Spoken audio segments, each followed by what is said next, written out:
estar aqui com vocês num congresso que celebra 40 anos de uma entidade respeitada em Pernambuco.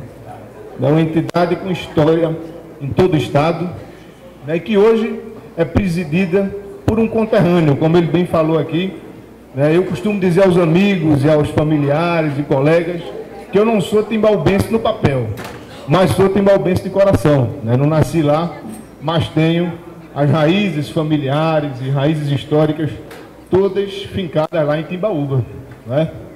E no momento em que nosso amigo Josinaldo nos convocou e convocou o Instituto para a gente trazer um tema aqui para vocês interessante, que desse algum respaldo ao nosso debate, não tinha outro tema que viesse à mente que não fosse a reforma eleitoral. Né? Não se passava outra coisa senão as dúvidas daquilo que se modificou para o ano que vem.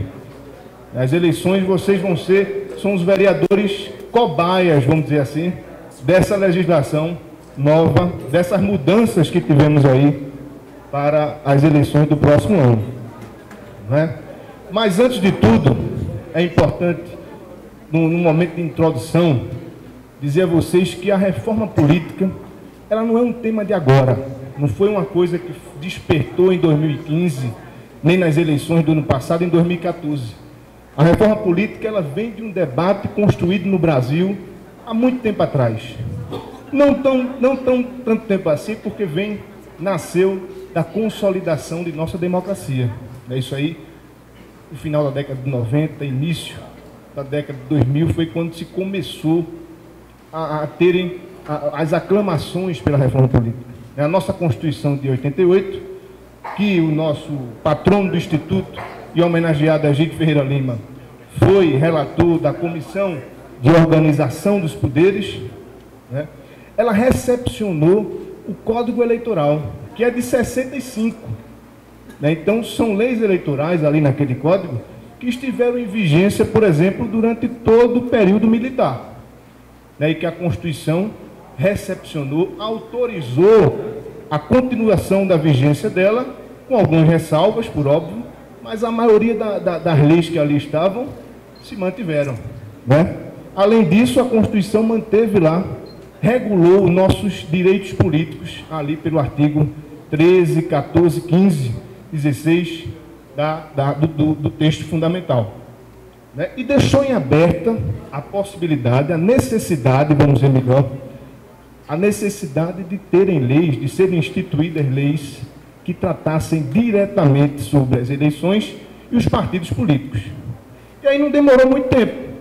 Né? 95 e 97 tivemos duas importantes leis que aqui hoje regem o nosso processo eleitoral. Uma delas é a lei dos partidos políticos, aquela que regula a organização interna do partido político. Né? A segunda, a lei das eleições, que regula os pormenores, os detalhes, o que vocês convivem ali no dia a dia da campanha eleitoral. A lei das eleições. Né? E daí passaram-se uma década praticamente de eleições presidenciais, de governador, de prefeito, de São Municipal também, de todas as proporcionais. E aí no fim da década de 90, como eu falei a vocês, início da década de 2000, começou um movimento que pugnava já, que aclamava já pela reforma política. Mas aí esse movimento ele ficou restrito ali a especialistas, intelectuais, a uma elite intelectual que já via uma necessidade no Brasil de se ter uma reforma política. Né? Isso aí foi se construindo com o tempo, mas intensificou, e aí o povo entrou também no debate, entrou também no movimento, em 2005, com o mensalão e o desgaste da classe política. O povo também passou a se tornar insatisfeito com aquela legislação que estava ali e a pedir uma reforma. Tanto é que 8 anos depois, em 2013, as manifestações, aquelas manifestações que rodaram o país todo, de leste a oeste, de norte a sul, todo mundo quebrou tudo, né? Ninguém sabia o que se pugnava ali, todo mundo pedia alguma coisa diferente, mas a reforma política estava lá. Todo o movimento, no Rio de Janeiro, em São Paulo, no Recife, todos aqueles movimentos que tiveram a reforma política como bandeira.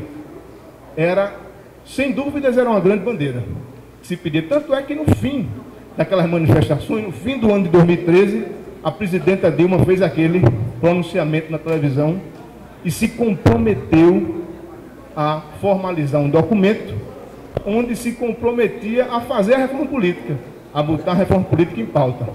Isso deu uma respirada nos ânimos do pessoal, tanto é que refletiu na eleição do ano passado. Todos os candidatos a presidente, principais candidatos, Marina Silva, Aécio Neves, a presidenta Dilma e os demais também, colocaram no programa de governo a reforma política, que a reforma política era uma meta a ser cumprida. Passou a eleição, a presidenta Dilma venceu, o país dividido, um novo congresso foi instituído, no início agora de fevereiro, desse ano de 2015, e o congresso não deu outra, botou como prioridade a reforma política. Mas aí, naquele momento, no primeiro semestre desse ano, se esperava, se tinha uma expectativa muito grande.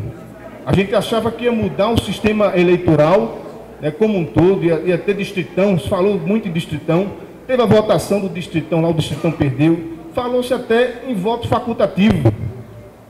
Mas essas mudanças estruturais, aquelas mudanças que se esperavam que tivesse uma repercussão maior, não foram para frente. O que foi para frente, minha gente, foram essas mudanças diretas na legislação que já existe, nesses 3 títulos que eu já falei aí a vocês. O Código Eleitoral, a Lei da Organização dos Partidos, a Lei dos Partidos Políticos e a Lei das Eleições. Então aí, nesse material que eu mostrei aqui a vocês, que vocês estão em mãos aí, o pessoal imprimiu e passou, né? E aí vem o prazo para registro de candidatura, né? Que antes era até 5 de julho. Tinha que ser até 5 de julho, tinha que estar todo mundo registrado. Agora não, agora foi para 15 de agosto. Um mês e meio aí para cima. 15 de agosto, diga-se de passagem, vai ser o dia que iniciarão as campanhas eleitorais oficialmente. Que pode ter propaganda na rua, pode já ter debate, etc. e tal. 15 de agosto é uma data importantíssima nesse novo processo que vai se pôr em prática próximo ano, né? Período para mudança do partido, aquela famosa janela. Muita gente estava aqui antes de entrar na palestra, conversando com alguns vereadores ali, e a gente falava da janela. Não existia janela antes, né? Antigamente, para você mudar do seu partido, você tinha que incorrer naquela justa causa, né? Grave ameaça, né? Não fidelidade ao programa do partido, tinha aquele todo embrolho, né? Agora a gente tem a janelinha. O que é a janelinha? 30 dias antes do prazo de filiação, que, diga-se de passagem, mudou também. Prazo de filiação, como vocês veem aqui, antes era de 1 ano, agora são 6 meses. A gente pondo em prática, esse ano seria até 2 de outubro, não é isso? Vai ser abril agora, né? 6 meses. Então, março para abril vai ser o período da legenda, que é um mês antes da data da filiação. Então, nesse período, você pode mudar para qualquer partido por conta própria, sem ter que justificar. Escolher um partido diferente, está insatisfeito no partido que está, pode mudar, mas tem que mudar nesse período. Nesse período aí, de um mês antes do prazo de filiação, que agora vai ser de 6 meses. Vamos lá, então, continua aqui. Número máximo de candidatos a serem registrados, né, para o cargo de vereador, que é o que interessa a vocês. Antes, o partido isolado tinha que apresentar 150% e a coligação 200%. Né? O que seria isso? Em termos práticos, uma Câmara de Vereador que hoje teria 12, vamos supor, 12 vagas, né? A coligação ela tinha que apresentar uma lista de candidatos de 24, no mínimo 24. E o partido isolado que fizesse sua lista tinha que ter uma lista de 150%, que seria, nesse caso, desse exemplo que eu dei, 18. Né? 18 candidatos no mínimo. Agora não, agora igualou. No máximo, desculpa. Agora igualou.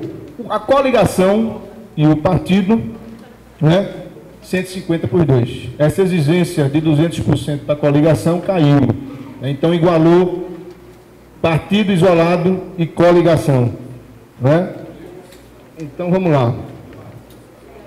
Idade mínima para vereador, isso aí foi uma mudança direta para o cargo de vereador. Antes, o sujeito tinha que ter 18 anos até a data da diplomação, não é? Agora não, meu amigo, agora ele tem que ter 18 anos até 15 de agosto, que é o dia que começa a campanha, que é o dia de início dos trabalhos na campanha, certo? Então, quem está com lista aí, eu sei que tem alguns presidentes de partido aqui, quem está com lista e tem candidato novo ainda, com 18 anos, atenta esse detalhe, né? Em vez de ser até a data de diplomação, que era depois, lá para depois da eleição, né? Agora é 15 de agosto, certo? E aí a gente vai para um fator importante aqui, que muita gente perguntou e estava preocupado. Propaganda política, né? O que mudou em relação à propaganda? Muita coisa mudou. A primeira delas, início do período, 15 de agosto. Antes era 5 de julho, como eu já falei, 15 de agosto é uma data importantíssima. Vocês têm que gravar na mente, 15 de agosto vai passar por muita coisa por essa data, certo? E aí vem propaganda em bens particulares, casa, carro, etc e tal. Antes podia placa, cartaz, faixa, pintura de muro. Agora, meu amigo, está proibido. Antes era até 4 metros quadrados. Agora só pode adesivo e papel com no máximo meio metro quadrado. Certo? Adesivo e papel, meio metro quadrado. Pintura de muro, que no interior o pessoal usa bastante. Proibido. Proibido. Adesivo e papel, até o adesivo de carro, aquele perfuradinho, tem que ser até meio metro quadrado. Certo? Passou para propaganda de rádio e TV. Né? Antes, a gente tinha aquele período proibido, candidato, pré-candidato a prefeito ou a vereador, ele não podia apresentar, nem comentar programa de rádio, no período que ia ali da convenção, a partir da escolha da convenção partidária. Até ali, ele podia apresentar. Depois disso, estava proibido. Agora tem uma data fixa, 30 de junho. A partir de 30 de junho já não pode mais apresentar programa em rádio, nem comentar questões políticas. Certo? Uma data limite é 30 de junho. Antes, era a data da convenção. Né? Período do horário eleitoral gratuito. Antes, 45 dias. Agora diminuiu 10 dias. 35 dias. Diminuiu aí 10 dias. Né? Horário eleitoral gratuito para propaganda em bloco. O que é a propaganda em bloco? É aquela que passava 2 períodos do dia, seguida, né? Prefeito e vereador. Na televisão era na hora do almoço, assim, mais ou menos.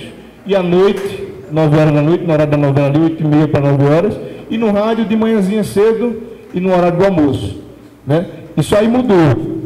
Né? Mudou porque antes eram 100 minutos diários, né? 50 e 50 por bloco, e para prefeito e vereador. Agora são apenas 20 minutos diários, né? 10 e 10 e só para prefeito. O vereador foi excluído do bloco, da propaganda de bloco. Certo? Pois é. Mas aí a propaganda de inserções, que é aquela que passa durante o dia todinho, na rádio, na televisão, aquela de 15, 60 segundos, 30 segundos, que passa durante o dia todo, o vereador foi incluído. Né? Nessa aí, que é uma propaganda de inserções, antigamente eram 30 minutos diários, né? Que tinham que passar aquelas inserçõezinhas de 8 à meia-noite na televisão, e era só para prefeito. Agora, meu amigo, são 70 minutos divididos, né, 60% para prefeito e 40% dele para vereador, né, e aí pode passar nas inserções de 5 horas da manhã até meia-noite. Certo? Então, nas inserções, o vereador ele foi excluído do bloco, mas foi colocado nas inserções. 40% das inserções é do vereador e passa ali durante o dia da campanha. Né? Então vamos lá. Tanto na TV como no rádio, nas duas, tanto rádio como TV. Então, especificamente, propaganda em sessões para vereador, nesse 3.7 não havia. Agora, fazendo a percentagem dos 40%, dá 28 minutos. Né? 28 minutos do total de 70 minutos restantes. Então, o vereador tem 28 minutos de inserções no dia, que o partido joga lá, durante o dia todo, variada. Né? Então, distribuição do tempo do horário eleitoral gratuito, partido e coligações, também teve modificação. Então, antigamente, 1/3 do tempo total dividido igualitariamente entre partidos e coligações e 2/3 dividido proporcionalmente de acordo com a representação do partido na Câmara dos Deputados. Agora não, agora eles fizeram um padrão de 10% do tempo total, ele é dividido igualitariamente entre os candidatos de partidos, entre coligações e partidos, e 90% é dividido proporcionalmente pela representação do partido na Câmara dos Deputados. Aí depende do número de deputados que o partido tem lá na Câmara, não é? E aí a gente passa para o terceiro importante polo das modificações: financiamento de campanha eleitoral e prestação de contas. Isso deu uma celeuma grande.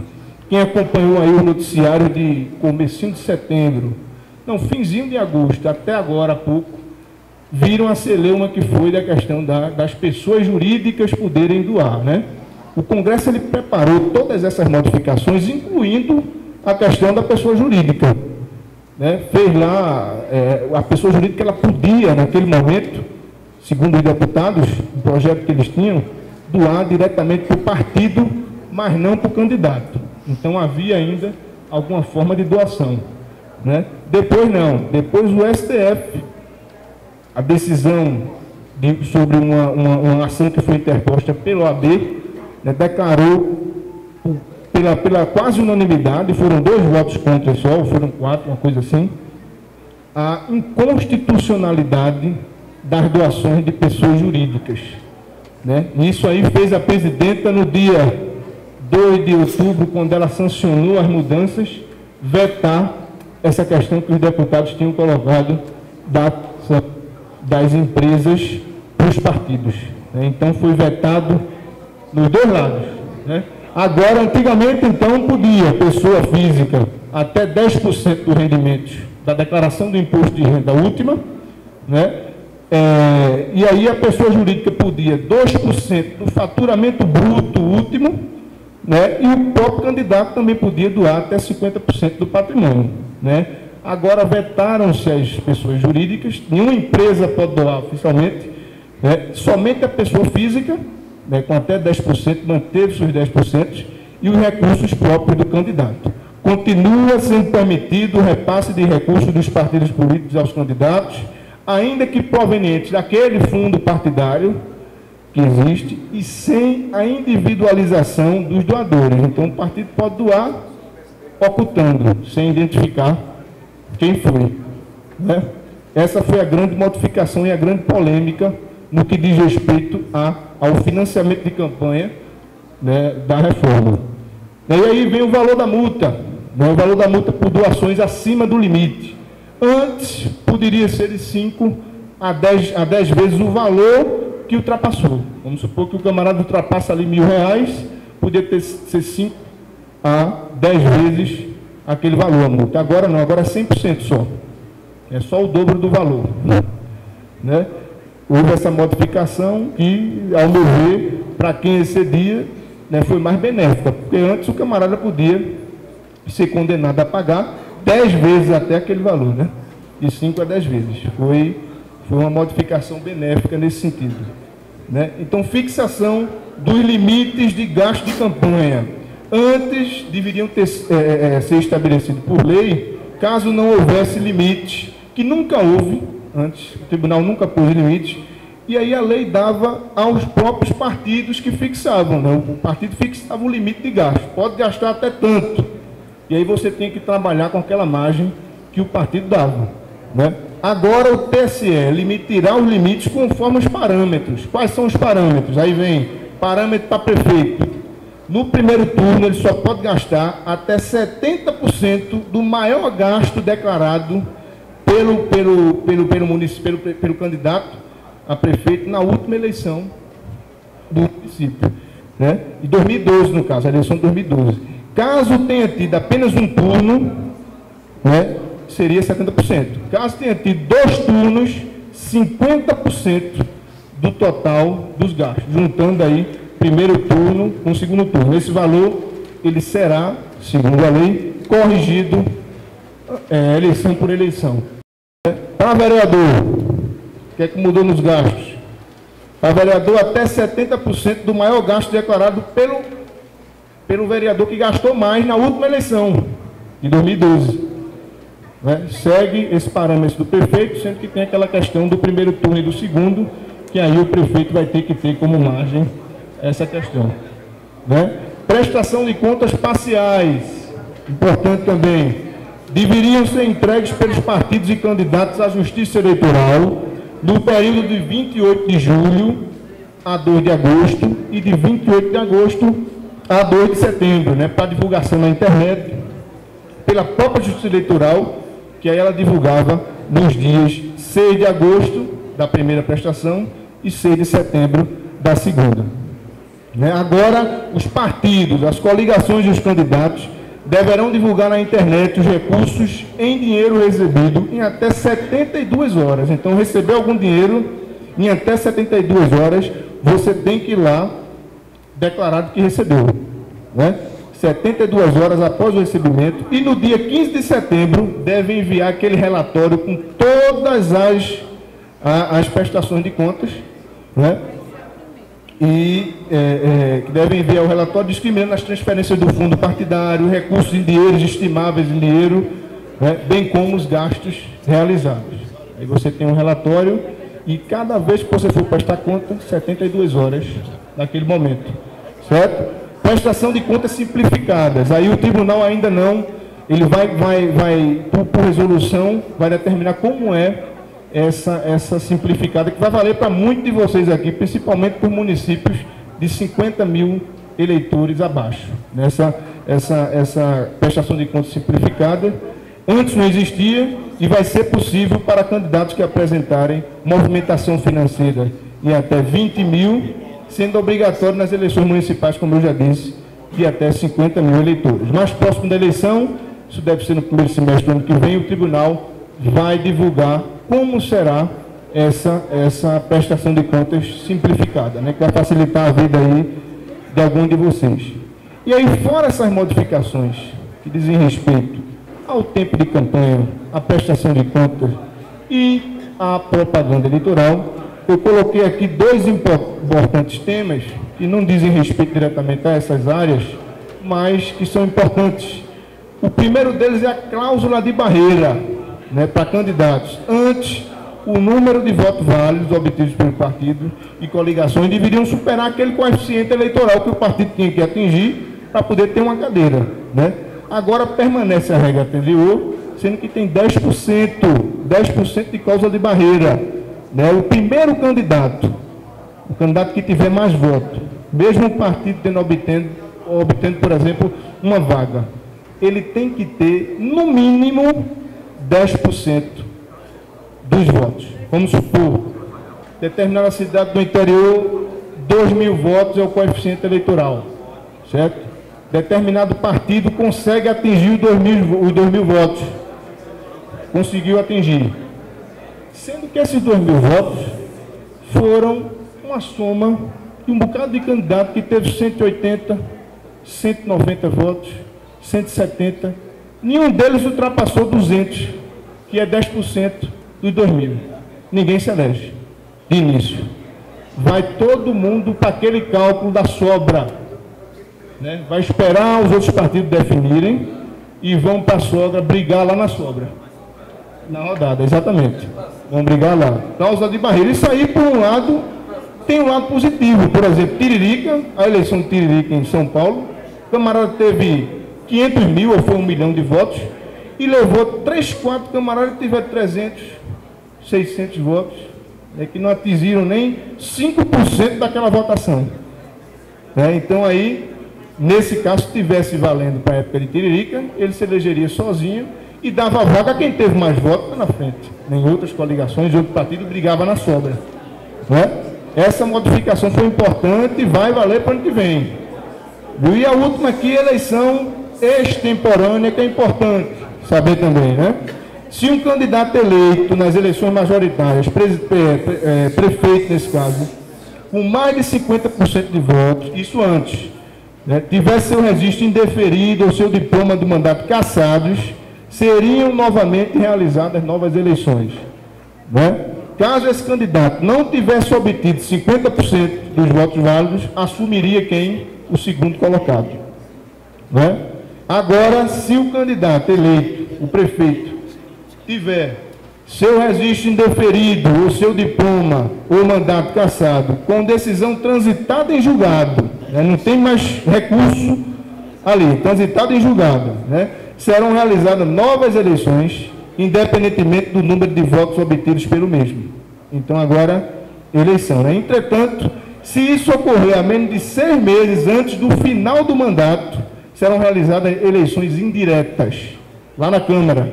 A Câmara é quem vai desenvolver a eleição para um mandato que a gente chama no popular mandato tampão, né? Alguém que vai assumir ali até as eleições, né? Então, minha gente, eu fiz aqui essas modificações, esses apontamentos individual, foram específicos à questão do vereador. A gente poderia aqui colocar todas as modificações, mas iríamos passar o dia todo aqui debatendo, e o Congresso, a modalidade aqui nossa da palestra, não requer isso, né? Então eu fiz essa referência às mudanças que vão dizer respeito ao dia a dia de vocês no ano que vem. E o que é que eu acho disso tudo? Tivemos, concluindo o resultado dessa reforma, a reforma ela fere um pouco a propaganda, a liberdade de propaganda, ela limita muito a propaganda, reduz o tempo de campanha e diminui a forma de captação de recursos. A empresa não pode mais doar, né? Isso aí vai ter um impacto muito grande no dia a dia da eleição, até na informação que o eleitor tem que ter do eventual candidato dele, né? Mas, ao mesmo tempo, eu acredito que a democracia do Brasil, ela passa como qualquer uma outra passou. Os Estados Unidos foi assim, na Itália foi assim, proibiram pessoas jurídicas também. Estados Unidos, na década de 40, proibiu. Agora, há 10 anos atrás, que voltou. A Itália, com aquela questão da máfia italiana, e depois com Berlusconi, que era dono de uma televisão lá, proibiu também a questão das pessoas jurídicas, e com o tempo voltou, agora se discute a volta, né? Nós temos uma democracia aí de evolução, e a democracia, para poder evoluir, ela tem que ter mudanças, ela tem que ter alternância. Essa eleição que vocês vão passar o ano que vem vai ser uma eleição teste, uma eleição que vai testar muito a nossa democracia, vai testar. O doutor Egídio, que é meu tio avô, que eu comento muito com ele, que é um amante da democracia, lutou fortemente pela democracia, diz isso. O resultado do que está aí é o fortalecimento das nossas instituições. É sinal de que a democracia cresceu, está consolidada, evoluiu. Fala-se em golpe, fala nessa questão da presidente, mas todos os sinais que temos em relação ao judiciário, em relação a todas as instituições que fazem a nossa democracia como um todo, e não só eleitoralmente, elas estão funcionando, indubitavelmente.